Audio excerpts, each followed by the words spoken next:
Well, I'm going to pick up on that debt figure because it is utterly extraordinary that debt will hit $1 trillion for the first time ever next year.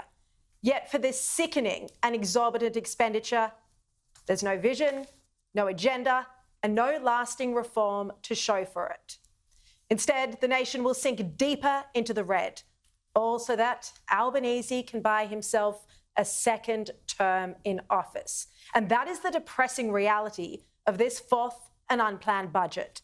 There's no overarching agenda here other than buying the Prime Minister time. It's a highly political budget with populist policies and election sweeteners designed only to win the next election. The meagre size of the tax cuts, as Andrew says, as little as $5 a week from July 2026, barely a cup of coffee. But this is almost irrelevant because it does give Labor something to sell hard during the campaign. And yet they will, at the same time, be ridiculed.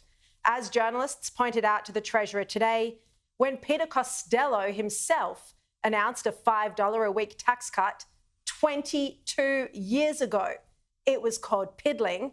And the family minister at the time, Amanda Vanstone, said it wouldn't even buy you a sandwich and a milkshake. And things are so much more expensive now. But the broader issue here is economic credibility. Labor's famous 2022 pledge that power bills would be cheaper has not come to pass. And so Australians will be sceptical of the energy relief announced today. And likewise, the $33 billion, $33 billion announced today to build 1.2 million new homes before the end of the decade, well, this just stretches credibility. It even comes close to being fictitious, given the $10 billion Housing Australia Future Fund still hasn't built a single new house in 3 years. Well, there's just no realistic path to Labor building 1.2 million homes in the next 5 years. And when I asked the Treasurer about this today, he even admitted it was ambitious. And then there's the commitment to lowering immigration. Well, just a year ago, the budget documents forecast that net overseas migration would fall to 260,000 people this year. That was the Prime Minister's pledge. But now, in the same financial year, net overseas migration will be 335,000. So that's about 75,000 more migrants at a time when housing affordability is a critical issue. Now, next year, Labor's promising that migration will fall to 260,000 people. But we can take all of these projections, like many others in the budget, with a pinch of salt.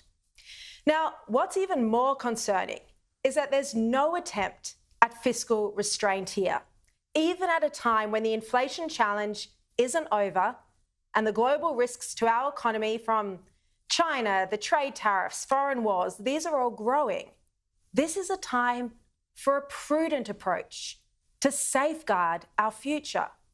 But instead, there's a reported $67 billion in new spending announcements, and that's just over the past 3 months. There's a deficit of $42 billion next year, and gross debt is $940 billion this financial year.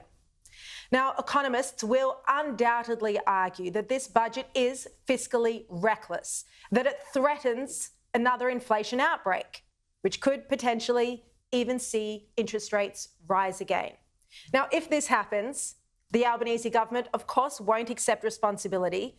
They'll blame the inflation rise on global factors, Donald Trump, the Russia-Ukraine war, the Middle East, and China's weak economic conditions.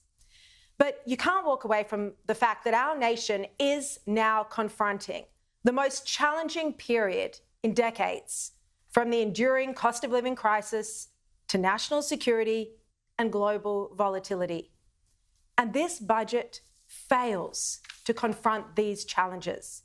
It's all about returning Labor to office.